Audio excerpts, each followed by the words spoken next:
மூன்று உலகத்திலே சஞ்சரிக்கக்கூடிய மூன்று உலகத்தையும் மூன்று காலங்களே உணர்ந்த மகான்கள் இருக்காங்களா? ஒருத்தர் கூட கிடையாது. ஒருத்தரும் இல்லை. இதுக்கு முன்னாடி நாரதர் இருந்தாருன்னு சொல்கிறாங்க. யாருங்க நாரதர்ன்றவரே ஒருத்தர் கிடையாது.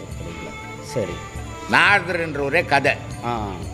ஏன்னா நாரதர் யார் புள்ள? எனக்கு தெரியாது.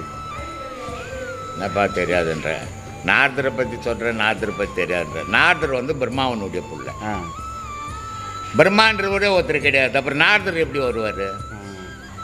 இதெல்லாம் கதைகள். மனிதனுக்கு வந்து நேரம் போகணும், அந்த தெய்வ பக்தியிலேயே நிற்கணும். அதுக்காக பல கதைகளை புனைஞ்சி வச்சாங்களே தவிர நிஜம் கிடையாது அதெல்லாம். நாரதர் முக்காலமும் உணர்ந்தவருக்கு அழிவு கிடையாது. இப்போ எங்கே இருக்கிறார் நாரதர் சொல்லி நான் போய் பார்த்துட்டு வரேன் அவரை. இந்த மாதிரி கற்பனை கதைக்கெல்லாம் நம்ம போகக்கூடாது. நான் சொல்கிறது என்ன தெரியுமா, எதுவானா இருந்துட்டு போட்டோம். சரி.